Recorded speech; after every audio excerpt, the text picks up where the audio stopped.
You're watching the TCMMA podcast. Let's dive into yesterday, because before we talk about anything UFC related, we got to get into Donald Trump. And flat out amazing yesterday. So we're getting ready for UFC Denver like we normally would on a Saturday night. And all of a sudden I start getting text messages, like I'm sure a lot of you were getting messages or posts or YouTube videos, and all of a sudden, you saw what happened. You saw what happened. I mean, it was absolutely crazy. We're one head turn away from total chaos. I mean, if Donald Trump doesn't turn this way at the exact right time, the country would be in chaos. I hate to say it, but it would have been really bad, man. Oh no! Really, really bad. Oh no! And when it first happens, again, I'm getting ready for UFC. So I then start proceeding to do UFC. Then I'm going and I'm looking stuff up and I'm getting back to the fights. I really couldn't concentrate on the fights last night like I'd like to. I saw them all. But I'm constantly looking at the phone trying to get updates, what's the reaction to the Donald Trump situation and the rally last night, what news is breaking, right? And this is going on into the wee hours of the night, still going on today, even past UFC Denver last night. So I get done with UFC Denver, Rose Namajunas and Tracy Cortez go to a 5-round fight where Namajunas dominated, and then I'm right back to Trump.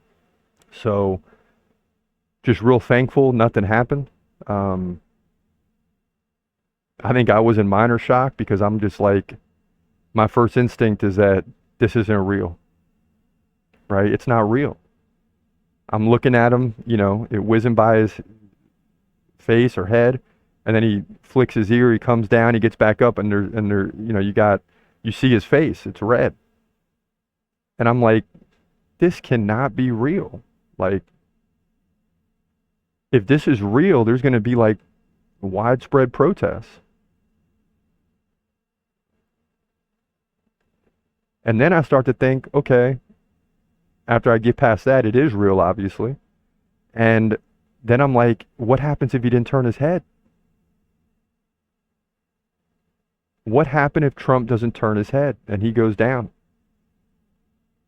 The country is going to be in total chaos, protests, and worse, the likes you've never seen before. Because we're at a time right now when our country is completely divided, right? I mean, it's literally like a UFC fight with, fans on both sides. And if one of the fighters gets beat up before the fight and the fight don't take place, people are going to go crazy. And this is on a national level. This is on the highest level you can imagine. So if something happens to Trump,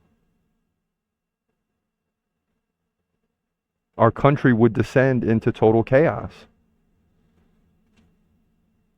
So I guess the main thing today is thank goodness that didn't happen.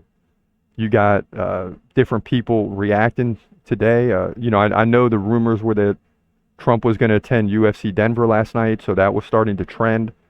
When I'm looking up UFC, I'm starting to see Trump. I'm like, oh crap, he might be coming tonight, before I knew what happened. But I don't think he was, because Dana White was on a plane. He says on Twitter, I'm on a plane right now, flying to Italy, and my phone has been, notifying me with all these text messages from people informing me that Donald Trump was in that situation. I am absolutely sick to my stomach and in complete shock. I still don't know how bad it is or if he's okay.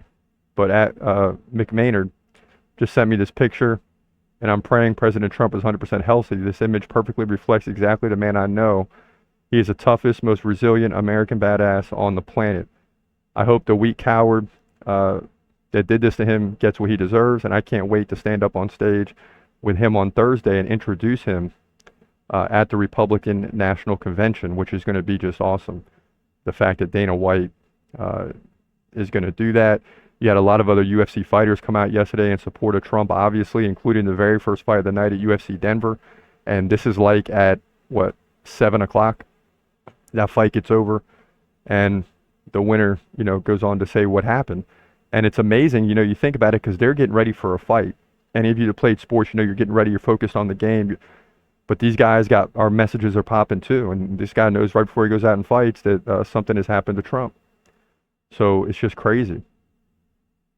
Also, you had Conor McGregor reacting. He's in the news today a little bit too. A 78-year-old, multiple billionaire, should be on a yacht on the Med, touring golf courses, but he is not. He's in Pennsylvania dodging this stuff, running for the love of his country. Godspeed, Donald. God bless the United States. And the amount of people, even those that are in the middle, like, not that Elon Musk was in the middle, but, he was leaning towards Trump now and, clearing away from the Democratic Party, obviously. And, you've heard all those situations going on. He comes out within the hour and says he's supporting Trump for president. You're going to have a lot of people in the middle. I mean, it's just, it was just surreal to see Trump get up. You look at his face, he's pumping his fist in the air. It's like, that's what I was at first. I was like, this isn't real, because if someone took a shot at me and it whizzed my ear, I'm like, all right, y'all. It was, much love. It's been real, but deuces. Okay? I'm just being real with you, man. I love the country too, but if someone starts taking, coming at me like that, and I got the best service in the world, the best security, and I'm inches away from losing my life, hey, deuces. So I'm like, this can't be real. But of course it is. But it's just like that minor shock that I think a lot of us went through yesterday. And today you're starting to wake up and be like, yeah, this was real. This was real. And then how did this happen? How did it happen to where someone got close enough to do that? Now, the guy that did this, he ended up, like Dana White says, hoping he gets what he deserves in so many words. He obviously did. He's no longer with us. But it's just, it really is hard to come to grips with today. Fell asleep watching stuff on this, woke up, more information. And it just took over everything yesterday. And that's why we're talking about it on the podcast today, even though we cover UFC and MMA as a whole. This intersects with that because Trump is a big fan. He comes to UFC events. The word is he might have been coming to Denver last night. I don't know. But it's all in the circulation. And of course, you have a lot of American fighters who really support Donald Trump that are speaking out. So thankfully we got here and nothing too bad has happened. Or it could have been a different day for us, for sure. He's gon' fight, he's gon' fight. Hold your breath till the end of the night. Last fighter call, UFC at its height. Bringing that thunder with all his might. Saying step up, wanna fight? Hold up, think twice. Gladiator, assassin, reckless, no abandon. Walk through that cage, he'll leave your ass stranded.